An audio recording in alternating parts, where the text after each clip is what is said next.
Alô, mundo! Que a paz esteja convosco. Olha eu de novo aqui para falar um pouco mais da palavra de Deus. Atos dos Apóstolos, capítulo 11. Pedro justifica-se perante a igreja de haver batizado Cornélio. Sem perca de tempo, 11:1 diz assim: E ouviram os apóstolos e os irmãos que estavam na Judéia, que também os gentios tinham recebido a palavra de Deus. Subindo Pedro a Jerusalém, disputavam com ele os que eram da circuncisão, dizendo: Entraste em casa de varões incircunciosos e comeste com eles? Mas Pedro começou a fazer-lhe uma exposição, por ordem, dizendo: Estando eu orando na cidade de Jope, tive um arrebatamento dos sentidos, uma visão, vi um vaso como que um grande lençol que descia do céu e vinha até junto de mim. Pondo nele os olhos, considerei e vi animais da terra, quadrúpedes, feras, répteis, aves do céu. Ouvi uma voz que me dizia: Levanta-te, Pedro, mata e come. Mas eu disse: De maneira nenhuma, Senhor, pois nunca em minha boca entrou coisa alguma comum ou impura ou imunda. Mas a voz respondeu-me do céu a segunda vez: Não chames tu comum ao que Deus purificou. E sucedeu isso por 3 vezes, e tudo tornou a recolher-se ao céu. E eis, na mesma hora, pararam junto da casa em que eu estava 3 varões que me foram enviados a Cesareia. E disse o Espírito que fosse com eles, nada duvidando. E também esses 6 irmãos foram comigo, e entramos em casa daquele varão. Vamos dar uma pausa aqui. Então vamos lá. Chega lá em Jerusalém a notícia de que Cornélio tem sido batizado também. E aí os irmãos ficam assim meio espantados, né? Olha lá, estavam na Judéia, também os gentios tinham recebido da palavra de Deus. E aí quando Pedro subiu, eles começam então uma discussão, né? Porque o da circuncisão, os que são de Cristo, os perfeitinhos, os mais corretos da face da terra, esses daí estão reclamando porque Pedro quebrou uma tradição. Pedro quebrou uma tradição que eles tinham, que era o judeu não entrava na casa dos incircuncisos para poder fazer a refeição. E Pedro foi e comeu com eles. E aí eles, em vez de olharem para as almas que foram salvas, não só a família de Cornélio, mas seus amigos íntimos, eles estão preocupados com uma tradição. Preste bem atenção, uma tradição. Não era mandamento do Senhor isso, era uma tradição judaica. Nós não somos contra as tradições, não é? Até porque as más conversações corrompem os bons costumes, não os mandamentos, corrompem os bons costumes. Então nós, por tradição, temos bons costumes. Mas se esse bom costume se colocar entre a alma e Jesus Cristo, se por causa de um bom costume eu for deixar de ganhar uma alma para o reino dos céus, então vale mais a alma do que o bom costume, não é? Vale mais aquela porção de pessoas que receberam da parte de Deus a palavra, que foram visitados pelo Espírito Santo também, recebendo o dom do Espírito e também batizados na água para a comunhão com os santos. Vale mais essas almas do que uma simples tradição de não entrar e não comer com eles. É o que Pedro está tentando explicar. Mas existe até hoje uma linha de gente cabeça dura, né? Eles aprenderam, principalmente, eu vou colocar aqui a termos de Brasil, né? A questão dos pentecostais mais antigos, né? Eles vieram para a igreja e eles foram doutrinados numa questão muito pesada acerca de algumas coisas, de alguns costumes, principalmente acerca de veste, principalmente acerca de certos padrões. Então, existe hoje muitos crentes que eles não conseguem olhar para nada diferente daquilo que eles aprenderam. Então eles aprenderam: olha, o culto tem que ser assim. Você abre o culto com oração, canta o sino da harpa, dá algumas oportunidades. Se você quebra isso, eles se perdem. Eles não conseguem viver longe dessa tradição que tem na Igreja Católica. Por exemplo, na igreja evangélica, né? Se você pega uma tradição deles e tira isso, inverte, muda uma ordem, eles se perdem. Por quê? Porque essas tradições para eles são muito firmes. Então imagina, por exemplo, vamos pegar algumas passagens mais clássicas da Bíblia, assim, para a gente poder fazer uma comparação.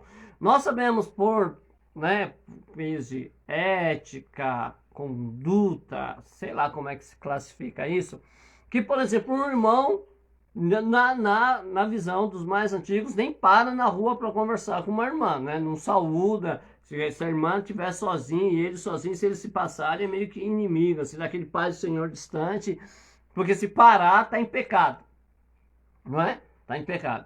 Imagine, por exemplo, que eu tenho uma palavra de Deus e eu tenho que levar uma palavra de Deus a uma irmã, vamos supor, e eu chego até a irmã, mas o marido dela não está, eu não posso entregar essa palavra profética. Eu tenho que aguardar o marido dela chegar, ou eu venho em casa, corro aqui, pego minha esposa e vou para lá. Se minha esposa também não tiver, a obra de Deus para, porque mais importante é a tradição do que a vontade de Deus. Não é? Não sou contra os bons costumes e nem sou contra as tradições, mas quando as tradições impedem o fluir da obra de Deus, então aí, irmãos, a gente precisa decidir a quem nós agradamos, a Deus ou aos homens. Porque se pela tradição eu impeço o mover de Deus, eu não estou agradando a Deus, estou agradando a homens. E aí eu preciso rever os meus conceitos de fé para que a gente possa entender. Não estou falando de baderna, não é? Estou falando de episódios esporádicos que podem acontecer e sim, Deus vai poder usar. Por exemplo, aqueles discípulos de Jesus, quando eles chegam no poço de Jacó lá, que eles vão buscar o alimento e Jesus fica, quando eles vêm cheios de preconceito. Por quê? Porque Jesus estava sozinho conversando com uma mulher, e ainda samaritana, né? Então, quer dizer, é meio complicado isso. Então, às vezes, nós precisamos entender que tem coisas que nós podemos sim, e é coerente sim, usar de prudência, usar de... Eu não vou falar de ética, que isso não é ética, é prudência, tá? Os irmãos dão um nome errado, a gente tem procurado nos comunicar de uma forma correta e dar os nomes corretos às situações. Então, a gente precisa sim dessas coisas, desses códigos, né, doutrinários, mas isso não pode impedir de maneira nenhuma a ação do Evangelho de Jesus o Cristo. E aí Pedro tem que lembrar toda a história, eu não vou lembrar que você já sabe, desde quando o anjo apareceu lá, o vaso apareceu, tudo, chegou lá até com o Espírito Santo, até que ele chegou lá. E aí, bom, foram comigo até aquele pão. Verso 3. Contou-nos como viram em pé um anjo na casa e disseram, envia, tá, isso aqui também faz parte disso. Aí no verso 16 ele diz assim, tá, não, peraí. Vamos ler, verso 3, não vamos pular senão a gente se perde. Contou-nos como vira em pé um anjo em sua casa e lhe disseram, envia os varões a Jope, manda chamar Simão, que tem por sobrenome Pedro, o qual dirá palavras que te salves tu e toda a tua casa. E quando comecei a falar, caiu sobre eles o Espírito Santo, como também sobre nós ao princípio. Então preste atenção, Pedro está ali, está se defendendo, tá contando ali o que aconteceu, né, para aqueles que estão criticando ele por conta da tradição. Mas eu acho bacana que Pedro ele não começa a esbravejar, né? Ele pega tudo o que aconteceu e como ele vai contando, né? Os crentes vão percebendo que há uma ligação mesmo da maneira que Deus faz. Olha, o anjo apareceu, mandou, mas já avisou Pedro. Pedro foi avisado. Quando os homens chegaram, Pedro já sabia mais ou menos, já tinha uma base para acreditar. O anjo, o Espírito falou para ele, vai com ele, sem nada temer. E aí ele vai, ele tem uma palavra, ele tem a revelação que ele viu através da visão. E as coisas vão acontecendo muito ali, naquilo que é o padrão de Deus. E aí deixa os irmãos seguros. E aí ele fala que entrou lá, conversou, quando chegou na casa, foi recebido, ouviu o que o anjo disse para Cornélio e aí começou a pregar e aí o Espírito veio a ele, aos da casa que estavam lá, como no princípio aos apóstolos e os homens que estavam lá no cenáculo com eles, certo? Verso 16. E lembrei-me do dito do Senhor, quando disse, João certamente batizou com água, mas vós sereis batizados com o Espírito Santo. Portanto, se Deus lhe deu o mesmo dom que a nós, quando cremos no Senhor Jesus Cristo, quem era então eu para que pudesse resistir a Deus? Ouvindo essas coisas, apaziguaram-se e glorificaram a Deus, dizendo, na verdade, até aos gentios deu Deus o arrependimento para a vida. Então, Pedro vai lá, lembra o ensinamento de Jesus, e aí ele volta a falar, né, acerca do que o Espírito Santo tinha feito até pelos gentios, e aí acaba então, né, ele acaba dizendo lá, quem era eu para impedir, e o último verso, verso 18, diz assim, ouvindo essas coisas, apaziguaram e glorificaram a Deus, dizendo, na verdade, até os gentios deu Deus o arrependimento para a vida. Quando Pedro explica, mostra a coerência da ação do Espírito Santo, quando Pedro mostra que havia uma base bíblica para a atitude que ele tomou, olha, eu não tomei uma atitude alienada, eu tomei uma atitude porque eu lembrei do que o Senhor falou, a palavra de Jesus foi a base para que eu tomasse essa atitude. Então ali se acalmam os ânimos, e aí cai a graça do Espírito Santo novamente, eles então vão louvar a Deus que não faz acepção de pessoa, que deu até para os gentios o arrependimento para a vida eterna, não é? Então, às vezes, irmãos, nós precisamos parar de julgar, não é? Eu acho que o grande ensinamento desses capítulos, desde o capítulo 9 até agora que nós estamos aqui nessa primeira parte do capítulo 11, acho que o grande ensinamento desses capítulos é não julgue, não faça acepção de pessoa, não julgue, você não sabe o que está por vir, não é? Você não sabe. Então, a gente precisa dar um tempo, a gente precisa deixar que o Espírito flua, a gente precisa ser sensível à voz do Espírito Santo para que a gente faça a obra do Senhor com seriedade, com destreza, né? Eu até estava pensando esses dias, né? Não, assim, às vezes eu tenho medo de falar algumas coisas que as pessoas podem entender errado, mas da minha juventude, né? Da minha adolescência e juventude, talvez o mais provável a morrer na adolescência, a morrer na juventude, fosse eu. Pelos caminhos que eu trilhava, pela vida imatura que eu vivia, por todas as loucuras que eu me permiti fazer, talvez se a gente tivesse um quadro de razão, né? Ó, vamos seguir aqui, ó, razão, conceito, talvez isso me levaria à morte, primeiro que todos os meus amigos, primeiro que toda aquela geração de pessoas que a gente conhecia. Não é? Que se alguém merecia morrer de verdade, era eu, não é verdade? Mas o que aconteceu? Nesse caminhar, e eu não sei exatamente quais são os critérios que tem a morte, né, que Deus tem para a morte, eu não sei bem como é que funciona isso. Então o que acontece? As pessoas olhavam para mim e diziam, não, esse cara não chega aos 18, não é? Porque era mais provável que eu não chegasse mesmo. Mas aí eu cheguei aos 18. Alguns amigos meus, né, já tinham se envolvido com coisas piores e não conseguiram chegar aos 18. Mas aí, vai um pouquinho mais à frente, hoje eu tenho 51 anos. 51 anos, estou perto de fazer 52 agora, na segunda metade, no começo da segunda metade do ano. E aí o que acontece? Muitos amigos meus que não tinham, né, nenhuma razão para terem trilhado caminhos tortuosos, muitos amigos meus que não tinham nenhuma razão para que se perdessem na vida, hoje já não estão mais sobre a face da terra, alguns com mortes violentas, né?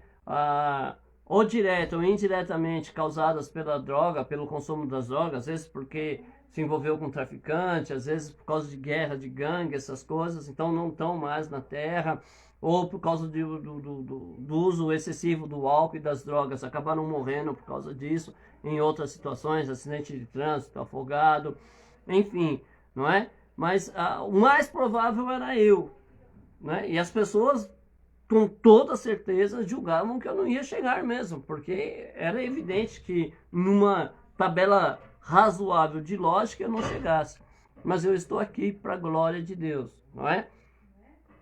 Se a gente fosse analisar também, né? Quem diria que aquele jovem de, vamos lá, 17 anos, 16 para 17 anos, vamos pegar um pouquinho mais, porque aí já vem as coisas mais pesadas, 18, 19 anos, vamos pegar essa fase, né, de 89, 90 ali, quem diria que aquele jovem que só andava rasgado, que o moicano era um palmo pro alto, quem diria, não, 19 já não usava tanto moicano que minha filha tinha nascido, então vamos pegar, voltar mais, 88, 87, 88, quem diria que aquele jovem que vivia, né, se envolvendo nas questões de manifestação e vivia, né, segundo o costume daquele tempo, daquelas pessoas que eu andava com elas, bebendo e se drogando, sexo, droga e rock and roll, não é verdade? E quem diria que aquele jovem que abominava qualquer sentimento pela sociedade, qualquer sentimento intelectual, né? Quem diria que um dia esse cidadão seria um pregador da palavra de Deus? Daria para imaginar? Não daria. Até porque uma das coisas que eu mais me arrependo na vida era o prazer satânico que eu tinha de quando alguma pessoa vinha me evangelizar, eu bombardear eles com palavras, com perguntas, para que eles se confundissem. E eu, sabe, tinha aquele prazer de dizer, tá vendo? Não soube responder essas coisas.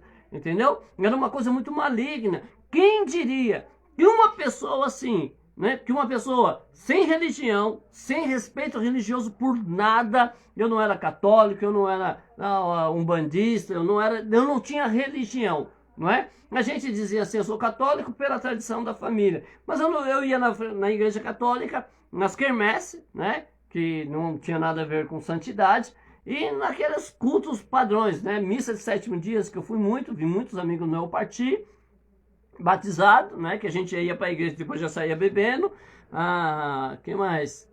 Casamento, celebrações assim, não é? Não tinha uma prática devocional religiosa pelo catolicismo, não é verdade? E hoje sou um pregador da palavra, né, ou alguém que fala da palavra pelo simples gosto de falar, não é? Quem diria isso?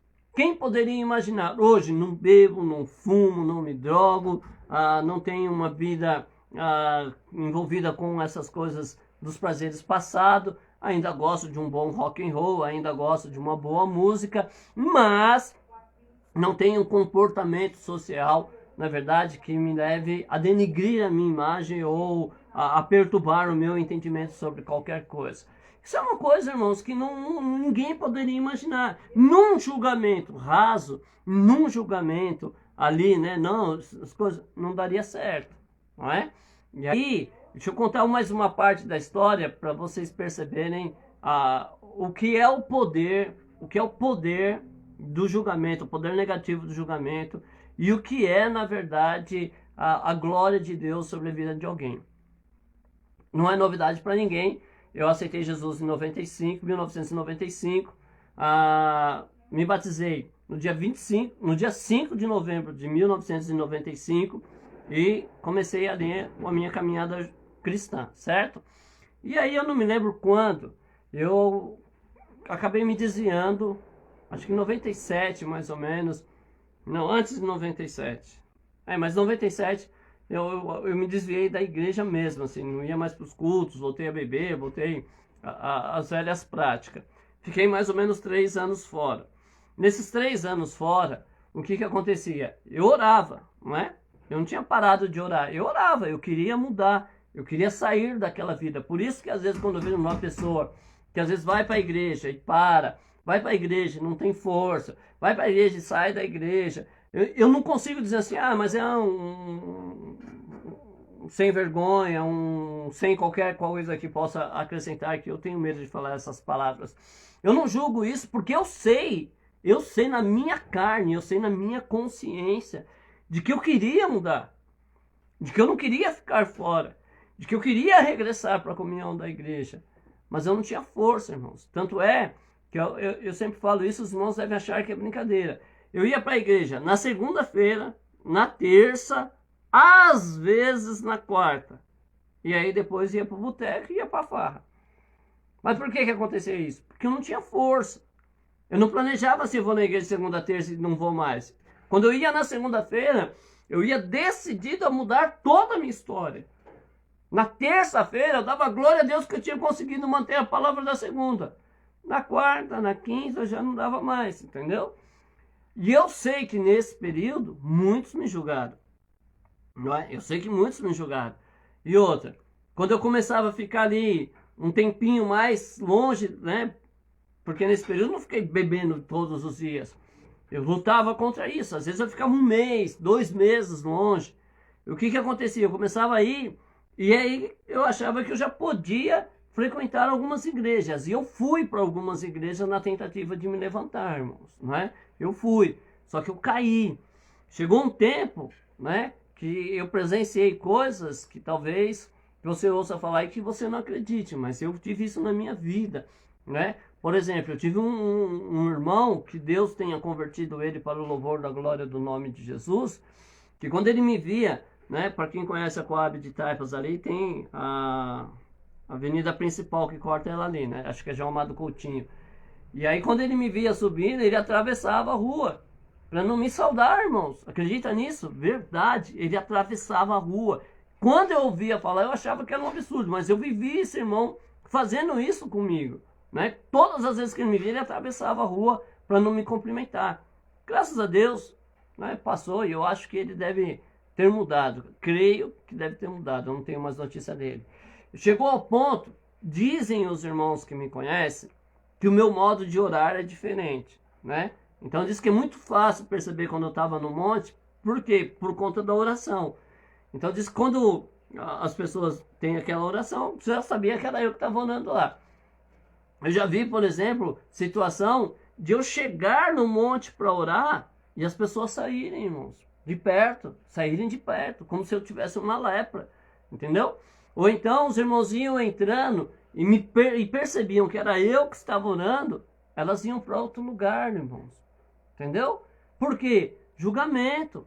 As pessoas julgam, irmãos, não é? Eu louvo a Deus e espero que todos esses irmãos sejam muito melhor do que eu estou na fé. Né, que sejam muito mais frutíferos na obra do Senhor do que eu estou, né, que é o desejo do meu coração. Não tenho eles por mal, talvez naquela época eu também tivesse essa conduta, eu não tinha o conhecimento que eu tenho hoje, mas eu achava realmente muito triste isso, né, de ter às vezes que chegar num lugar que a mente humana, o coração humano, irmãos, quando a gente... Porque se você me perguntar assim, Alexandre, defina a igreja.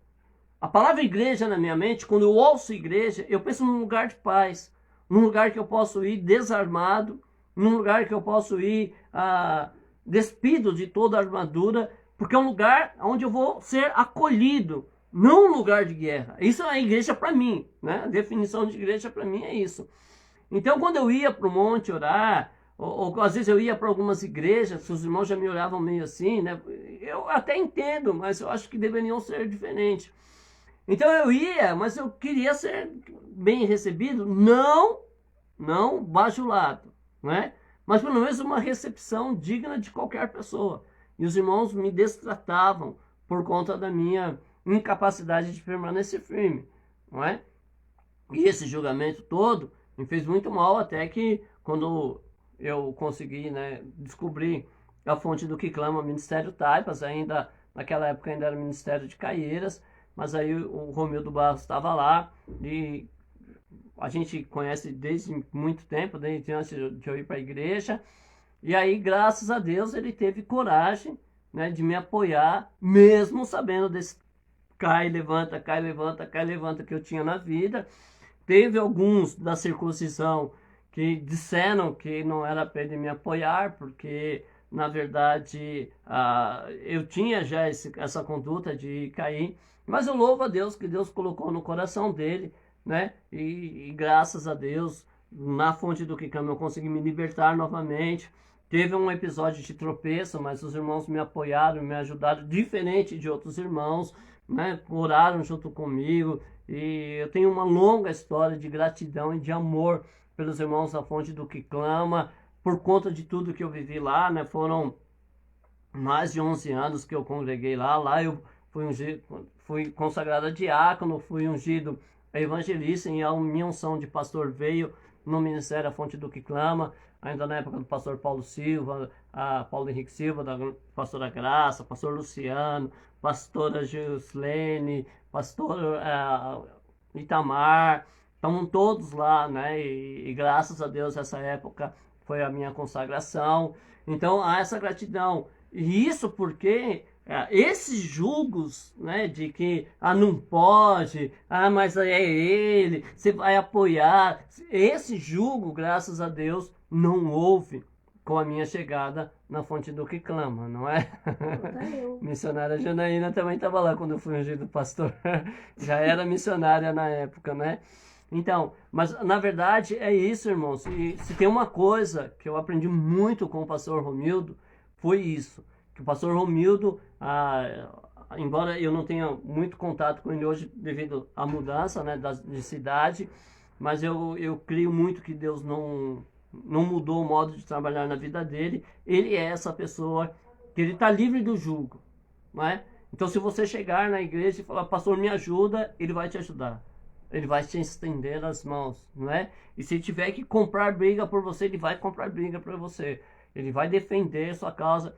Sabe aquela coisa de que ele precisa, é ele que precisa. A igreja está sem ovelhas, né? Sem ovelhas, está tudo no rebanho bonitinho, mas tem uma ferida, então vamos tratar dessa ferida. O pastor Romildo Barros tem muito disso, e é uma coisa que eu louvo a Deus pela vida dele, né? Eu louvo a Deus pelo Ministério Fonte do que Clama, e que foi assim muito, muito importante na minha jornada, na minha caminhada.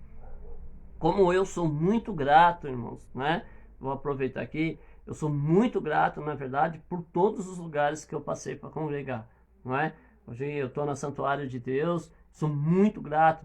Desde que a gente vinha visitar a minha sogra na casa dela, os irmãos do santuário já recebiam lá. Meus filhos eram pequenos nessa época e eles já eram bem recebidos lá. Então eu sou muito grato a isso, porque Deus sempre me colocou em lugares onde a gente pôde perceber o Evangelho. Com muita dificuldade, às vezes a gente pega pessoas e quando a gente fala de uma igreja perfeita, eles acham que é uma igreja sem problema. A igreja perfeita não é uma igreja sem problema. É uma igreja que, apesar dos problemas, consegue caminhar juntos, não é? Isso é uma igreja perfeita. Uma igreja que, apesar dos problemas, consegue caminhar junto. Não que não tem problema, né? Uma igreja que não tem problema é a igreja celestial. E se nós lutarmos aqui na terra, um dia chegaremos lá. Então, nós precisamos tirar o jugo do nosso coração, irmãos. A gente não sabe o trabalhar de Deus na vida das pessoas. Tem um cidadão que, quando eu chegar no céu e encontrar com ele, se eu conseguir chegar, ele já deve estar lá. Mas quando eu chegar lá, eu acho que ele vai querer tirar alguma satisfação comigo, que eu uso ele muito como esses exemplos, não é? Mas você já leu a história de Pedro? Primeiro que se Pedro tivesse, antes da conversão, tá? Antes da crucificação, se Pedro quisesse congregar comigo, eu não queria Pedro lá. É um obreiro que tudo sabe, que não ouve conselho, é precipitado, discute até com o mestre, não é? É um obreiro que só ele quer fazer, deixa que eu chuto, sabe? Não, é sempre o primeiro a falar, é sempre o primeiro a questionar todas as coisas. É um obreiro chato. Eu não queria Pedro lá. Ainda bem que eu não sou Jesus. Graças a Deus por isso, não é? Por quê? Porque Jesus pensava diferente de mim. E Jesus queria Pedro. Tanto queria que depois fez de Pedro o líder da igreja. Mas no começo era difícil. No começo Pedro dava trabalho. Mas Jesus sabia o que seria depois. E não descartou Pedro. Então não descarte. Não deixe de pregar porque você vê a aparência, porque você vê isso, porque você vê aquilo. Não é? Irmãos, nós devemos pregar a tudo. A toda criatura. Não é? A todo tipo de pessoas, a gente tem que pregar. Quem é que vai ser salvo? Eu não sei. Quem que vai aceitar Jesus? Eu não sei. Eu sei que o meu dever também não é saber, o meu dever é pregar. Um dia, quem sabe, Deus faz a obra. Talvez a pessoa lembre de uma palavra, não é? Eu não sei se os irmãos já ouviram o testemunho do Matos Nascimento. Ele diz que ele desce do avião, ele pega o paletó dele, tem um folheto que não sabe quando ganhou aquilo, ele não lembra, mas o folheto tá lá, não é? Ele lê, toma a decisão de se converter, vai para casa, comunica a esposa, no outro dia vai para a Assembleia. Tem uma profecia que eu já teria corrido naquele momento, mas graças a Deus ele era mais crente que eu naquela época, e continuou e perseverou e conseguiu a vitória. Então, a gente não pode ficar classificando quem pode, quem não pode ouvir a palavra, porque a gente, sabe, a gente tem que entender que quando Deus manda a gente fazer as coisas, irmãos, Ele sabe o porquê, não é? Eu não gosto muito de me usar em alguns tipos de testemunho, mas eu vou contar uma história que me veio agora, e já faz tanto tempo que eu tinha até esquecido dela. Eu morava em Parada de Taipas, na rua Ângelo Gaioto, número 507. É isso? 47, acho que era, nem lembro mais o nome da casa. Mas eu morava ali. E um dia, quando eu aceitei Jesus, né, e comecei minha caminhada na fé, eu morava ali. E um dia eu estava em casa, e aí eu saí até o portão, olhei para a esquina, era perto da esquina assim, e aí eu vi uma mulher em pé, não é? E era quase perto da hora de eu ir fazer uma campanha que a gente estava fazendo no Jardim Líder. E aí, quando eu estava saindo, né, um bom crente, pentecostal, evangelista, os folhetinhos, né, padrão, peguei alguns tipos de folhetim e falei, eu vou sair. E eu estava indo. No caminho eu encontrei a mesma mulher, dessa vez já sentada perto de um lugar que era conhecido lá no bairro, né, por conta do isolamento. E aí Deus falou, entregue um folheto para ela. E aí eu entreguei. Quando eu virei as costas, Deus falou, ó, volta e prega para ela. Eu voltei e preguei. Preguei, modo de dizer, né? Porque nem sabia muito falar das coisas de Deus. E fui para a igreja. Quando eu cheguei na igreja, agradeci a Deus, orei por ela e me esqueci, né? Passado, acho que 2 meses, 2 a 3 meses, nós estávamos na congregação no Jardim Paulistano, acho que era a Rua 4, não me lembro muito bem o endereço não, porque a gente fica velho e a memória não funciona muito bem. Tava eu, tava a Marisa, nós estávamos dirigindo um trabalho, e aí entrou um casal, né, para cultuar com a gente, era conhecidos da Marisa, ela até deu uma oportunidade para eles, e a mulher que estava lá deu testemunho, né, de que em um momento difícil Deus tinha usado alguém para dar um folheto e para falar com ela, e era eu, não é? Não é para glória minha não, para glória de Deus. Mas se eu tivesse julgado, irmãos, né? Uma mulher sozinha, né? Acho que não vou parar. A gente precisa quebrar essas coisas dentro de nós, irmãos, né? A gente precisa estar pronto a obedecer a Deus. Deus quer salvar todos, irmãos, né? Pensa numa pessoa ruim, assim, no seu julgamento, né? Uma pessoa ruim no meu julgamento. Sei lá, uma pessoa ruim no meu julgamento, um crente descrente, né, que tem bastante dentro da igreja. Os crentes que não creem mesmo na palavra, assim. Mas talvez Deus me leve a falar com um deles uma hora, não é? E se eu tivesse preconceito dentro de mim, talvez eu não pregue, talvez eu ignore. Mas já vai na igreja, já sabe, já todo dia ali, não é? Fico arrumando desculpa para não fazer, né? Ou alguém que está fora da igreja. Mas eu já fui tantas vezes, se Deus mandou, vai de novo. Mas já fui 70 vezes, vai 70 vezes 7, ué. Se Deus mandar, vai, faça. Né? Os moradores de rua, irmãos, na rua a gente cai numa ilusão. Na rua a gente acha que só tem lá pessoas, sei lá, insignificantes, né? Mas na verdade na rua tem gente extraordinária na rua, né? Não que as não extraordinárias não mereçam salvação, não é isso. Mas na rua tem pessoas que são geniais. Existem médicos, advogados, empresários que por conta de uso de drogas são moradores de rua. E às vezes a gente passa e se nega a falar do amor de Deus. E se nega a falar, né, da graça do Senhor Jesus Cristo. Então, irmãos, a gente precisa tirar isso de nós. O nosso coração, ele deve ser muito pronto a amar as pessoas que cruzarem o nosso caminho. Nós temos que estar muito atentos. Paulo diz que nós devemos remir o tempo, encurtar o tempo, ou seja, aproveitar o tempo para falar da palavra de Deus a todos, irmãos, a todos, sabe? De repente, você está no hospital, alguém vai reclamar do médico, você tem uma oportunidade de falar do amor de Jesus. De repente você está andando, vai no mercado, vai numa farmácia, você tem a oportunidade de falar do amor de Jesus, né? Então, aproveite isso. Não queira determinar quem pode ou não. Deus dá a palavra de arrependimento para todos, irmãos. Todos merecem a chance de se arrepender, todos. Até quando eu tenho que dar a chance das pessoas se arrepender? Enquanto houver esperança, enquanto a vida. O ladrão na cruz não diz a idade dele, pelo menos eu nunca li. Mas ele está ali. E alguns minutos para morrer, alguns momentos para sua morte. E lá ele alcança a salvação.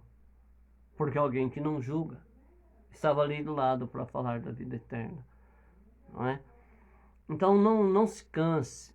Não se canse de falar do amor de Deus. Não se canse de dizer para as pessoas que Deus ama, que Deus perdoa, que Deus tem planos. Não é? Não cesse essa mensagem da cruz.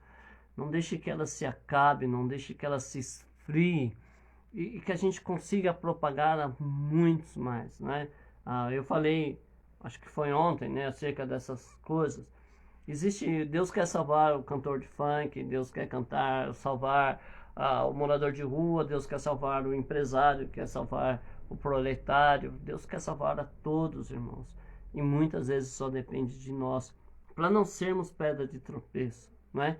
Se o irmão vai fazer uma missão evangelística, não vai, vamos para um fluxo. Eu não iria num fluxo fazendo um evangelismo. Eu não iria pelos conceitos que eu tenho, certo? Mas se o irmão quer ir, vá. Eu vou até orar para que Deus use ele lá, né? Eu não vou pelas minhas bases, mas se ele está sentindo de ir, louvado seja Deus, vá lá, que isso renda frutos, né? Existem coisas que eu não entendo. Existem coisas que as pessoas querem fazer que eu não compreendo. Mas e se isso está dando resultado? Essa igreja fora de igreja que está na moda, né? Que alugam espaços para se fazer louvores e se pregar a palavra. Eu não aprovo isso, né? Eu não sou concorde com isso. Mas está dando fruto? Glória a Deus, segue em frente, eu vou orar, né? Eu nunca fui, nem sei como é que funciona essas coisas. Mas se um dia me convidar, eu tô com vontade de ir numa daquelas igrejas inclusiva, né? Eu tenho curiosidade, eu estou muito perto trabalhando, apesar que acho que vão mudar o posto, mas eu tenho vontade de ir, porque eu não posso ter isso dentro de mim, irmãos, né? Eu não posso querer determinar quem vai ou não ser salvo. Então, não queira, não pare, não critique ninguém. Se você não entende, eu estive conversando com uma pastora hoje acerca de essa questão do ministério feminino, não é? Alguém levantou uma bandeira em alguma época não muito atrás, né, não muito tempo atrás, de que não pode ter mulher pastora, né? E aí tá essa guerra teológica de que pode, não pode. Muitas igrejas não permitem, outras igrejas já estão abrindo as portas, algumas que não permitiam já estão revendo essa questão, né? E eu estava conversando com a irmã lá e eu estava falando sobre isso, que no começo do livro de Atos tem uma questão de que a igreja está crescendo e aí os fariseus se juntam lá, né, os sacerdotes, e alguém diz assim, olha, antes deles vieram outros, não é? Vieram outros, e aí morreu o líder e acabou o movimento. Então deixa esses também, porque se isso não for de Deus, logo vai se acabar. Agora, se for de Deus, não vamos nós entrar numa guerra contra Deus, não é? Que é isso. Irmãos, eu conheço muitas pastoras. A gente tem muito texto para estudar. A gente tem muita coisa para procurar na Bíblia para que a gente possa definir exatamente se é ou não bíblico o ministério pastoral feminino, certo? Mas eu não quero falar sobre isso hoje. Mas eu Alexandre, né? Eu tenho o meu parecer, mas é muito raso as bases que eu tenho. Mas eu tenho muitas bênçãos que veio do ministério feminino, né? Quem me levou para a igreja foi nossa irmã Adriana Pereira. tinha já na época alguns professores, né? Inclusive professora também, que na época eu convivi junto com a Rosemar, missionária Rosemar. Mas eu passei por um processo que me introduziu na obra de Deus, foi a pastora Marisa Gaspar, não é? Marisa Gaspar, que foi a grande responsável de me levar para as campanhas de lares, que começou a dar minhas primeiras oportunidades para fazer algumas coisas nesse tipo de trabalho.